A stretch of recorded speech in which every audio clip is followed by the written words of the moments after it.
Is the Scrum Master active during the sprint? Oh, that's put a smile on my face. I've just got an image of a Scrum Master doing jumping jacks now. What do we mean by active? Are they involved? Yes. But what are they doing? A pure Scrum Master is likely not developing the product. Okay, so they're not there, maybe hands-on coding, but they are actively involved in the creation of that product, but not directly. Their interest is in the environment, so they will be working with individual developers and the product owner. Developers, they may be bringing new ideas in, having conversations with them to help them as developers and as the wider development team, as it used to be called in Scrum, giving them ways to improve, maybe running workshops with them about core Scrum or associated areas of the Agile world. Things like behaviour-driven development are very often introduced by the Scrum Master. Okay? And they'll be working with the product owner, helping them keep hold of that backlog, keep it in good shape. Right? They're not doing the product backlog refinement, so they're not adding the detail and exploring it, but they're bringing the tools and having conversations with the product owner so that the PO can have good conversations. Okay? They're going to be working with stakeholders. Maybe there was somebody who came to the last sprint review who didn't really understand what was going on. Maybe they got a bit too involved. They turned up after 2 weeks and expected 3 years worth of work because that's what they'd always seen. Your Scrum Master is the person who's going to be out having that conversation, helping the stakeholders understand this is a different way of working, helping the wider organisation understand what Scrum is, how to work with it and with teams using it, and in general the Agile thing. They're going to be advocates for Agile. So many Scrum Masters are involved beyond their team, helping other people understand this way of working, all to the benefit of their team or teams. But isn't it great when the people around you understand this is how we're working? If you want to change, that's fine, but it needs to go into the backlog, which means you're going to have a conversation with the product owner. Somebody needs to be out there explaining this. This all falls to the Scrum Master. For me, setting up a team is, even for the newest Scrum Master, a few months' work. Okay, you're going to teach them the event. That doesn't take long. Just walk them through, take a bit longer, and explain them as you go, or sit them in a classroom and teach them it. Okay? We work with bright people. They're going to get it, and they may push back on it, and that's a different thing. We're going to have to work with them through mentoring, through coaching, through straight up telling sometimes. You know, the what and the why behind this stuff. Okay? But actually, getting Scrum work at a mechanical level is very straightforward.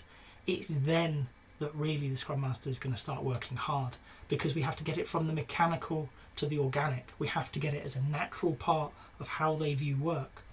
But all of this is done often within a few months. And many people stop there. They're not a Scrum Master. I don't care what their job title says. I don't care if they're a CSM or a PSM or whatever. They're not a Scrum Master, not yet. Because they think their role focuses on that team. Their role is focused on the environment, is creating a culture and environmental context in which that team can excel.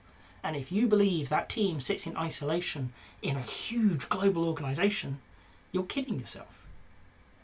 So once we've got that working and it's going well, it's going to need some work, and we're going to be working with them and helping them understand the values, the principles, okay, of Agile, of Scrum, bringing in new ideas for them to try out, keeping them honest to their process, to their way of working, to their relationships. That's an ongoing task in itself. But you're also going to be working with that wider organisation. There's those stakeholders that I mentioned who may not get it yet. You've got to help them understand it, understand what you're trying to do, and why maybe then you're not going to give them what they're used to in the formats they're used to. You're going to be out there working with people, trying to unblock impediments that are slowing down your team. You're likely, as the Scrum Master, not the person who's actually going to do the work. You need to be the person who transports that impediment to the right place, makes it available, makes people aware of it, and follows up until it's done. You're going to be working with HR to help them understand the impact of new policies that are coming out and how that may positively or negatively impact your team. Many Scrum Masters end up working quite closely with human resources because we have a very different view of the world. We're not looking at individual performance, we're looking at team-based performance. And HR companies, or HR organisations today, are really starting to understand the power of the team over the individual. So we're there supporting them in their learning, pointing them in the right direction. We might be working with the executive up there in the upper echelons of your organisation, helping them understand Agile and the importance of business level agility. You know, how as an organisation it's important to be able to flex and change direction in these volatile times. So they are active. They may not look it, and if you take it as what most people think of a Scrum Master, you would quite rightly question what they're doing after the first few months. They've got a team up and running, but in reality, once that team is up and running and it's got a way of working and it's really starting to form properly as a team, that's when a Scrum Master becomes most active.